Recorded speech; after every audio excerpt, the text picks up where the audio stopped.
Rumah moderasi menjadi inspirasi. Rumah moderasi, tempat kita berbagi. Mari bersama-sama membangun negeri. Jayalah NKRI.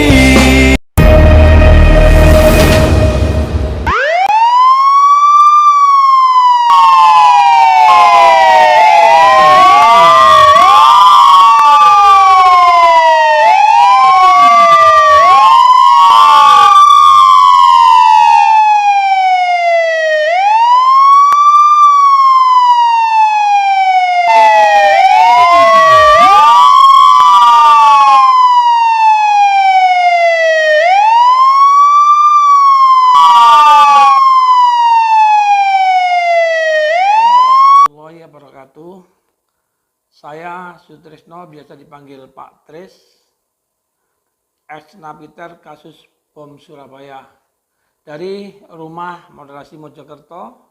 Itu sebuah yayasan yang kami dirikan untuk menjadi wadah bagi kami di dalam berdakwah atau menyampaikan tentang bahayanya program, tentang bahayanya paham radikalisme dan dalam rangka deradikalisasi. Saya akan bercerita dari awal mula saya terpapar hingga sampai saya tertangkap oleh Densus 88 dan sampai pada titik kembali di mana saya bersedia untuk menjadi sebagai narasumber, sebagai pembicara di dalam program-program kontraradikalisme. Awal saya terpapar adalah karena keinginan saya untuk bertobat menjadi manusia yang lebih baik. Dari awalnya saya adalah seorang ahli maksiat. Saya melihat teman saya yang sama-sama dengan saya sebagai seorang ahli maksiat bisa bertobat dan berubah 180 derajat, bisa menjadi seorang ahli ibadah. Itu yang justru memotivasi saya untuk bisa menjadi seperti teman saya itu. Hingga saya ketika bertemu dia, saya bertanya, bagaimana kamu bisa berubah menjadi seperti itu, sedangkan dulu kamu adalah sama seperti saya. Dia bilang, semua ini dengan ngaji, dengan mencari ilmu. Akhirnya saya tertarik untuk bisa ikut di dalam kajian mereka, saya ikut di dalam majelis mereka untuk bisa menjadi seorang yang bertobat seperti teman saya tadi. Awal daripada proses saya ngaji adalah hal yang biasa, yang memang itu harus terjadi, yaitu saya kajian-kajiannya adalah tentang membentuk seorang manusia menjadi seorang yang takut kepada Allah, seorang yang takut akan siksa-siksanya, seorang yang menginginkan surganya dengan segala kenikmatannya. Mulailah kajian-kajian itu, awal dari kajian itu adalah kajian tentang surat At-Taubah, yaitu surat Al-Baro'ah, yaitu surat perang. Setelah saya ikut ngaji beberapa hari, maka ustadzanya bilang karena ini ada seorang yang baru, maka kajian harus kita ulangi, yaitu mengkaji tentang tobat. Disitulah mulai saya ikut kajian-kajian tentang tobat, bagaimana seorang itu ketika hidup di dunia bermaksiat, durhaka kepada Allah, maka yang terjadi adalah dikubur dia mendapat siksa yang teramat sangat, dan di akhirat nanti neraka telah menanti. Dan juga disebutkan bagaimana kenikmatan-kenikmatan orang yang berbuat baik, orang yang taat kepada Allah, orang yang menjadi ahli ibadah. Di alam kubur dia diberi kenikmatan, dan ketika di akhirat dia diberi jannah yang penuh dengan keindahan dan kenikmatan. Itulah yang awal saya jalani dan saya rasakan, bahwa ini adalah sebuah kajian-kajian yang benar, yang tidak ada salahnya. Bahkan istri saya yang saat itu adalah juga seorang yang sudah tekun beribadah, ya dari kelompok Nahdiyin, bahkan tidak pernah lepas dari sholat duha dan sholat malamnya, itu ingin mengetahui apa sih yang saya kaji. Saya itu yang saya ikuti itu bagaimana sih dengan buku-buku yang saya bawa, dia baca. Dan dia malah kaget ketika membaca bahwa perempuan itu wajib berjilbab. Kenapa? Karena saat itu istri saya walaupun sudah menjadi seorang yang ahli ibadah, tapi dia tidak pakai jilbab sebagaimana kebanyakan orang-orang desa. Dengan membaca itu menjadi sebuah momentum untuk istriku juga mengikuti apa yang saya di dalamnya mengaji itu. Dia minta dibelikan jilbab untuk agar dia itu bisa berjilbab dan tidak bermaksiat. Maka dia pun merekomendasi dalam arti seperti itu agar saya terus ngaji. Sampai dia sendiri bilang, nggak usah bekerja asal sampai terus ngaji. Seperti itu sampailah pada akhirnya mulai diperkenalkan kajian-kajian yang menjurus kepada intoleransi, yaitu adanya kajian-kajian tentang bahwa ini bid'ah, bahwa ini sunnah. Mulai setelah itu meningkat lagi adanya bahwa mereka kebanyakan manusia itu sudah terjatuh kepada kesyirikan karena mereka menjadi ahli-ahli kubur, menjadi orang-orang yang penyembah kubur. Mereka ke kuburan itu tidak dalam menjalankan syariat, tidak dalam menjalankan sunnah Rasul, tapi mereka ke kubur itu untuk meminta kepada ahli kubur. Nah, disitulah kesyirikannya. Muncullah pelajaran seperti itu sampai pelajaran memisahkan seseorang dengan negara, yaitu mengatakan bahwa negara ini adalah negara kafir. Pancasila adalah syirik. Karena apa? Karena Pancasila itu adalah buatan orang-orang sekuler. Sedangkan ulama-ulama kita, pejuang-pejuang kita dulu, mereka itu menghendaki Piagam Jakarta. Karena apa? Karena di dalam Piagam Jakarta itu, di dalam sila 1 mereka berkata bahwa ada 7 kata yang dihapus. Karena para ulama menghendaki di dalam sila 1 itu ada kewajiban menjalankan syariat Islam bagi pemeluknya. Dan ketika itu dihapus, maka Pancasila itu menjadi sebuah kesyirikan. Itu menurut kajian-kajian yang dulu saya ikuti. Hingga sampai bahwa kita ini ketika harus bertawali kepada negara ini, memberi nusrah kepada negara ini, ada sebuah kekafiran. Hingga saat itu sampai orang yang melakukan intikhabat, itu ikut mencoblos, itu sudah dikafirkan. Karena apa? Karena kajian-kajiannya adalah bahwa demokrasi adalah agama. Maka siapa yang ikut di dalam demokrasi itu, maka dia telah murtad dari agama sebelumnya, yaitu agama Islam. Maka ketika kita hanya melihat orang yang di jarinya ini ada tinta, maka kita sudah mengatakan bahwa orang itu sudah murtad. Begitu mudahnya memang dulu ketika kita itu mengkafirkan seorang. Hingga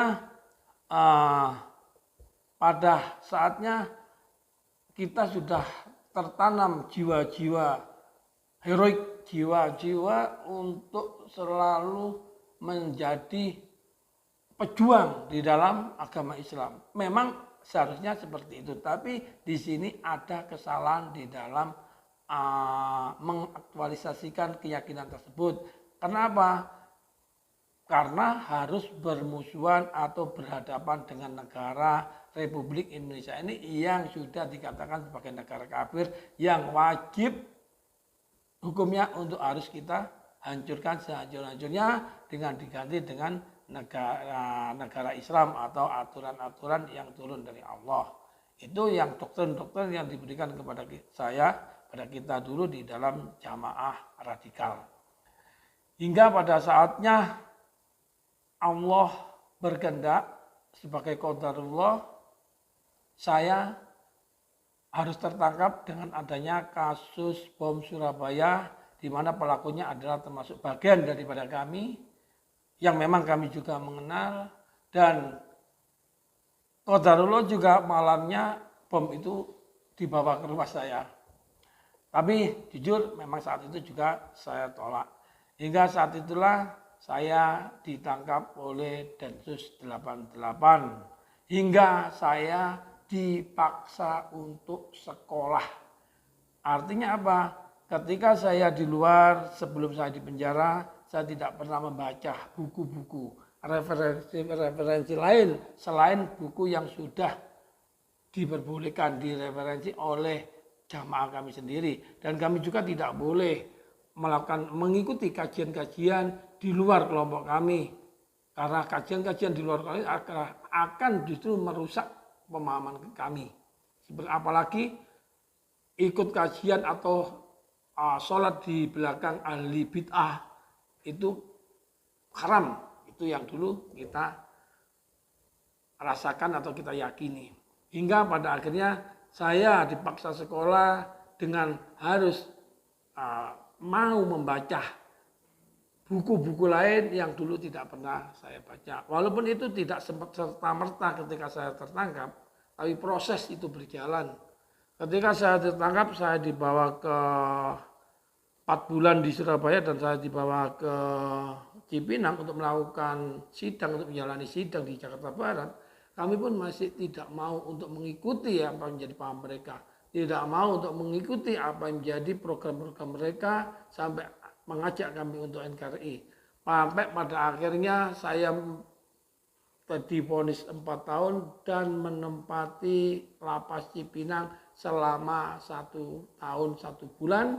Dan saya tetap kukuh dengan keyakinan saya, walaupun di antara kami sudah banyak yang NKRI, kami tetap tidak mau, kami tetap menganggap bahwa NKRI itu adalah sebuah kemurtadan dan kesyirikan. Hingga pada akhirnya saya dibuang atau dipindahkan ke Nusa Kambangan. Di situ saya menempati lapas terbaru, yaitu lapas Karanganyar, high risk, super maksimum security dengan one man one cell. Itu mulailah saya merasakan ketertekanan fisik dan psikis yang begitu berat, hingga sampai hampir 5 bulan saya di situ.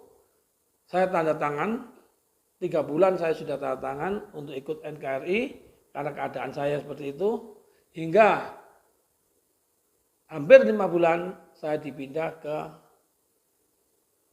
Besi, ke lapas maksimum Besi. Disitulah mulai saya bertemu dengan ustadz-ustadz, teman-teman yang sudah NKRI, yang sudah berubah paham. Tidak cuma sudah NKRI, karena orang NKRI itu banyak hal. Yaitu ada yang karena takiyah, ada yang karena ambil ikroh, ada yang memang sudah benar-benar berubah. Dan disitulah saya bisa saling berbagi, saling belajar dengan teman-teman dan juga dengan ustadz-ustadz. Mengapa seorang ustadz yang dulu begitu getolnya menyampaikan paham permusuhan terhadap negara ini, justru di situ sudah mulai mereka itu menyerukan tentang kesalahan-kesalahan yang kita pahami dulu, tentang kehuluan, berlebihannya paham yang kita yakini dulu.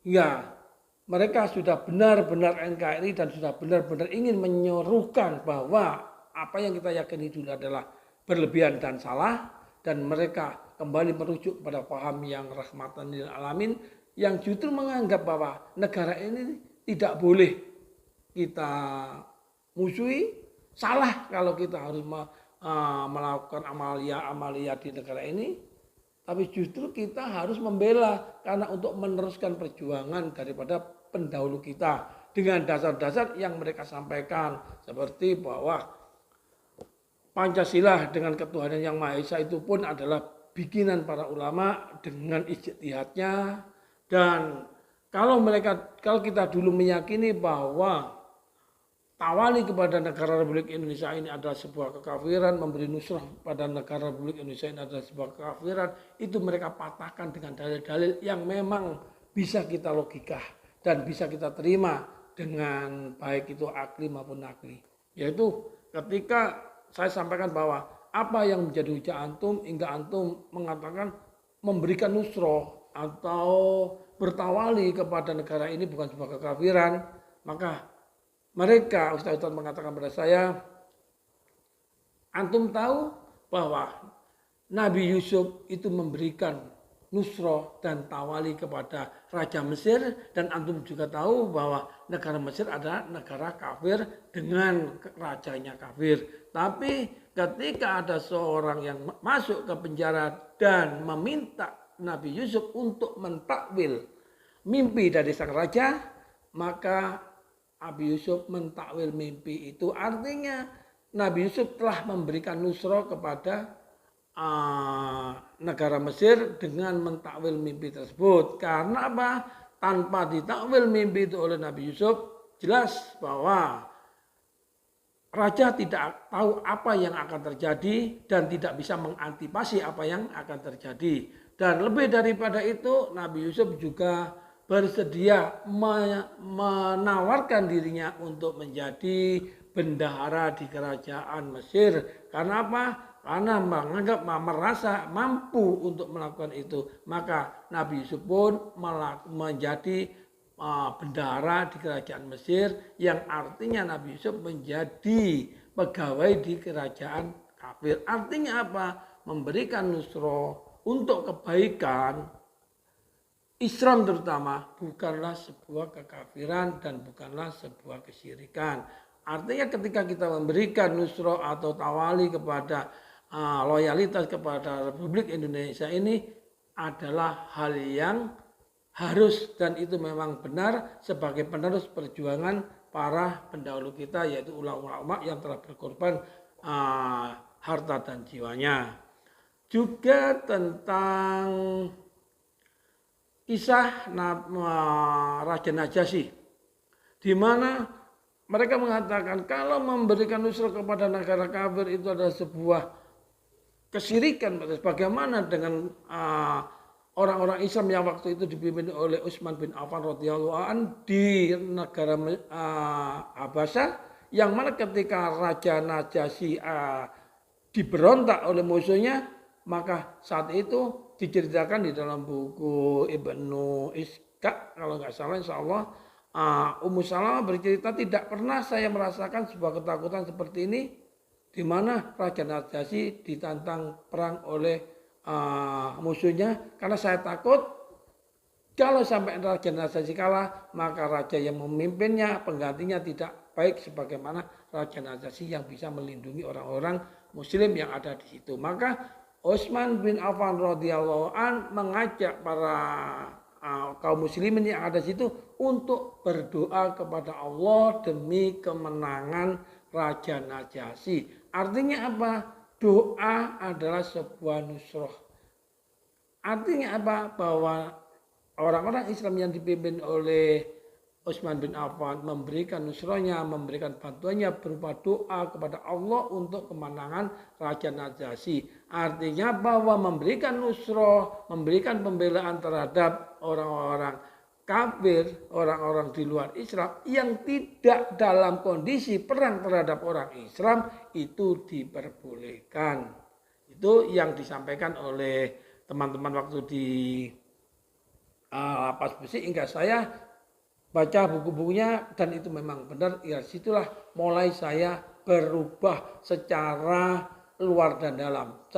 Saya meyakini bahwa apa yang saya percaya dulu, apa yang saya pahami dulu adalah sebuah kesalahan, keguluan, keekstriman dan radikal, hingga saya harus berubah.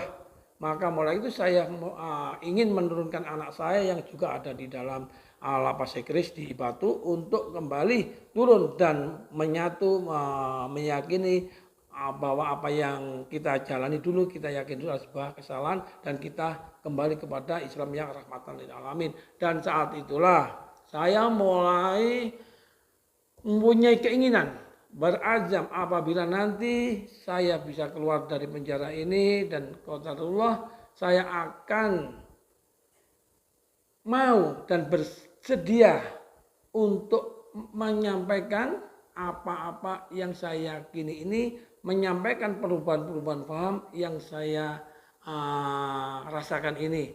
Hingga sepulang saya dari penjara, selain saya ingin menebus kesalahan-kesalahan saya kepada keluarga saya untuk bisa bekerja dan menafkahi secara benar, saya juga berkeinginan untuk menjadi penyeru tentang bahayanya paham radikal yang apabila itu menimpa keyakinan kita, memasuki akidah kita. Dan untuk itu saya dan teman yang dari Nahdliyin, aktivis Nahdliyin, berinisiasi untuk mendirikan sebuah yayasan yang kami beri nama ini Rumah Moderasi Mojokerto.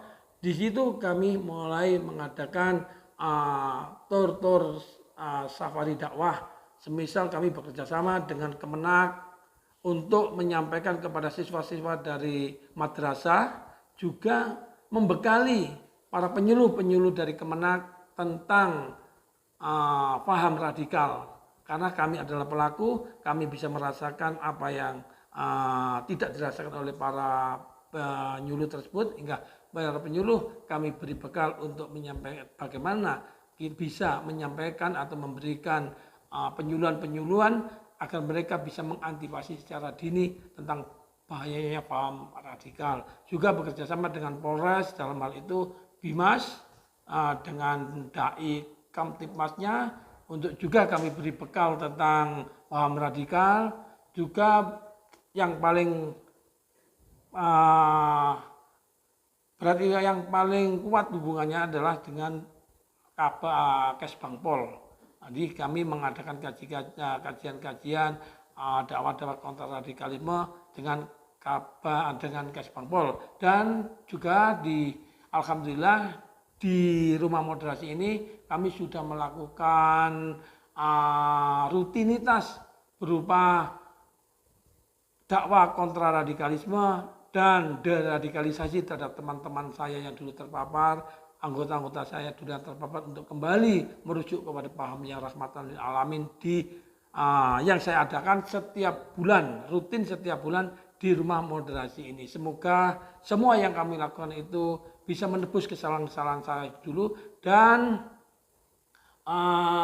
bisa menjadi sumbangsih kita kepada negara yang kita cintai ini, agar di mana kita bertempat kita bisa menjaga keamanan dan ketentraman, serta menjadikan wilayah yang kita tempati ini wilayah yang aman dan juga lebih luas. Semoga dengan apa yang kita jalani ini bisa membantu memberi sumbangsi kepada negara Republik Indonesia yang kita cinta ini menjadi aman, damai, dan sentosa.